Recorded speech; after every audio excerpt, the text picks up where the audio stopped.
A Muslim is supposed to pay a financial obligation called zakah. All Muslims should spend 2.5% of their cash savings that were unused for a whole year on the poor, the needy, the homeless, and the orphans. In the early ages, zakah played a major role in freeing slaves. Muslims used it to buy slaves and free them on the spot. 5 to 10% of any agricultural income. 5% is the percentage applied on those who have irrigation systems. 10% is the percentage applied on those who have no irrigation systems, but they depend on rain because they don't have much costs coming out of their pockets. 20% of any extracted resources or minerals, like petroleum, which means that governments, before they go buy arms and weapons for their armies, according to this ritual, they should spend at least 20% of their resources on the poor, the needy, the hungry people, and the homeless. And guess what? This is not a charity. Zakah is the right of the poor on the rich. Muslims do spend in charity, which what they spend in addition to the zakah. One of the traditions of Prophet Muhammad, peace be upon him, is spend with your right hand what your left hand doesn't know, which means without showing off. Do it with sincerity.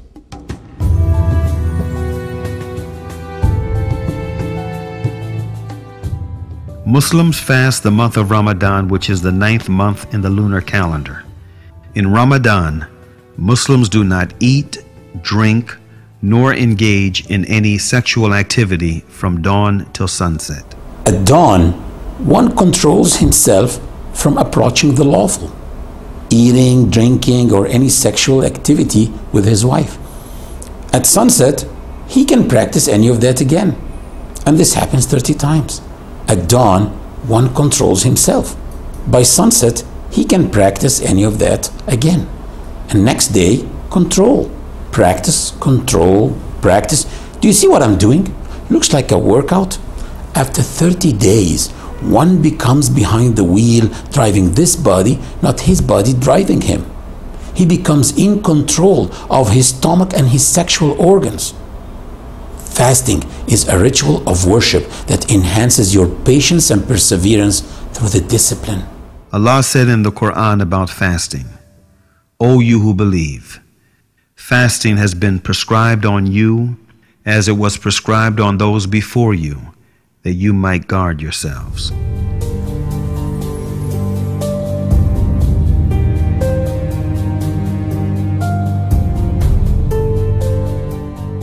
Hajj or pilgrimage is an obligation once in a lifetime only on those who are financially and physically able. It shows the universality of this religion. Last year, I did pilgrimage with 2.5 million Muslims. We were all moving together from one place to the other, eating together, worshiping together, praying together, and wearing the same simple clothes together. Anyone besides you can be a millionaire, an owner of a chain of restaurants in his country, or a very poor person. Nobody knows, simply because we are all the same.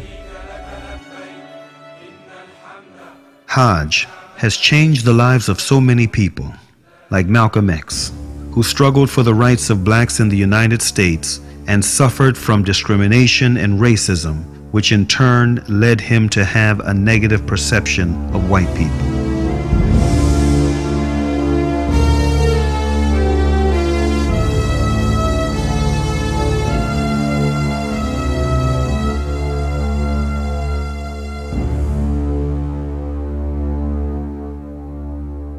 After performing Hajj, he changed. He wrote a letter to his loyal assistants in his newly formed Muslim mosque in Harlem, asking them to duplicate it and distribute it to the press.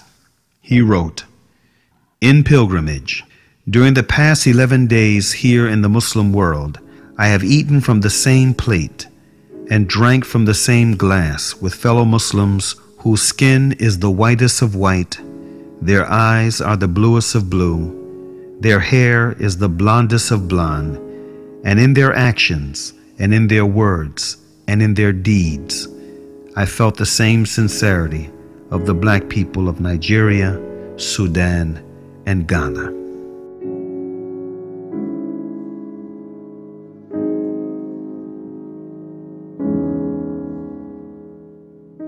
Peace, justice, and security can be attained only when man knows the purpose of his creation. That purpose is to turn to one's Creator, to turn to the one and only God, Allah.